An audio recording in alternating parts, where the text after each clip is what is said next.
Chapter 4. Come! Erica shook Angerson and Wigglup until they rolled out of their couch. We must find out what is making that awful sound. Wigglup pulled himself to his feet. He listened but heard nothing. Angus groaned. I don't hear anything. You think I'm making it up? Said Erica. I'm not. She put her hands over her ears. Oh, it is a terrible sound. I'm going down there, and you are both coming with me. Get your swords. Let us be on our way. Without giving Wigglup and Angus a chance to say no, Erica dragged her friends down the wide stone steps. She lit the way with a mini torch. At the bottom, she stopped and tilted her head. The moaning is coming from the dungeon. Wigglup's heart began to race. The dungeon was scary enough during the daytime, but at night, he didn't want to think about how scary it would be. With a last glance through a slit in the castle wall at the full, silvery moon, he followed Erica and Angus down to the dungeon. Erica opened the door. Wigglup felt for the hilt of his sword. His heart beat like a drum. Erica stepped into the pitch-dark dungeon. She shone her torch around. Empty, she declared. Wigglup sighed. Oh, good. Erica frowned. The moans are coming from below, she said. How can that be? Angus swallowed. I happen to know that there is a deeper dungeon beneath this one. Then lead the way, Erica commanded.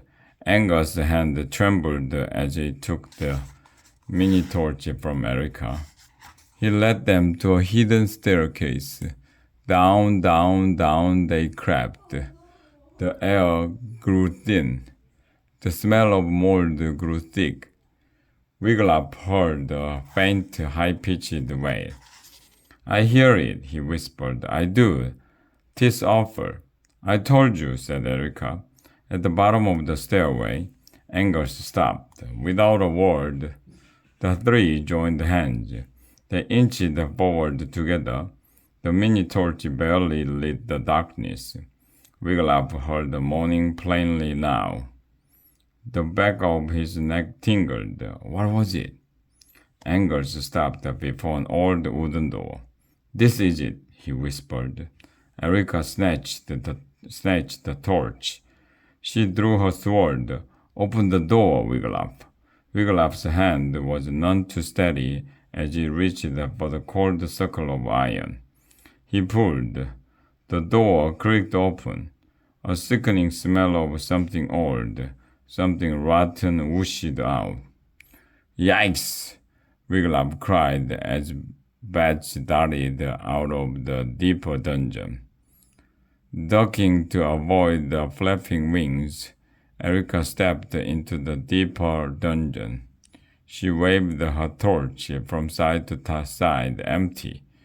She wheeled around. Angus, what now? Please, cried Angus.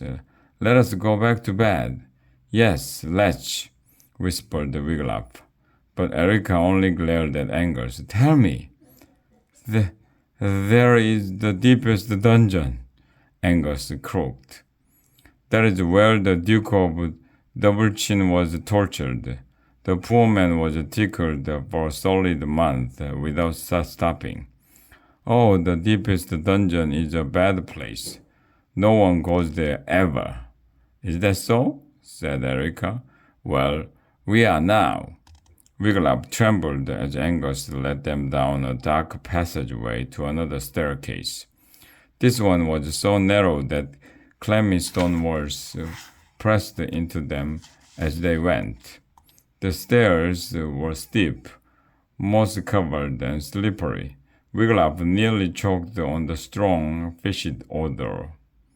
One last step, and Wigglup found himself ankle-deep in something wet. Gah! Cried Angus. This is disgusting. It is only moat water, said Erica. She shone her torch downward. Wiglaf's stomach gave a sickening lurch. Oh no, he cried. We are standing in rotten eel guts and bubbling motor slime.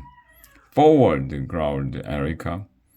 On they waded. As they neared the deepest dungeon, the moaning and wailing grew louder still.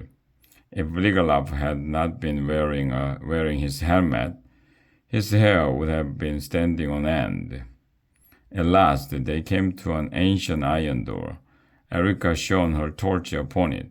It was coated in thick slimy green moss. Suddenly the door began to open by itself. The three jumped back. Wiglaf could not breathe. In the mossy green doorway stood a knight with a patch over one eye and a wispy mustache, a knight wearing silver armor, a knight glowing with an eerie white light, a knight waving a chain-mailed hand, inviting them to come into the deepest dungeon. Hello, sir, cried Erica eagerly. She started forward. Wait, Wiglaf cried. Something was wrong with the knight. But what? Erica paid no attention to Wiglaf. Greetings, knight, she said. Now Wiglaf saw what was wrong. He could see right through the night. He could see all the way to the back wall of the deepest dungeon. Wiglaf grabbed Erica's arm. Stop! He cried. It's a ghost!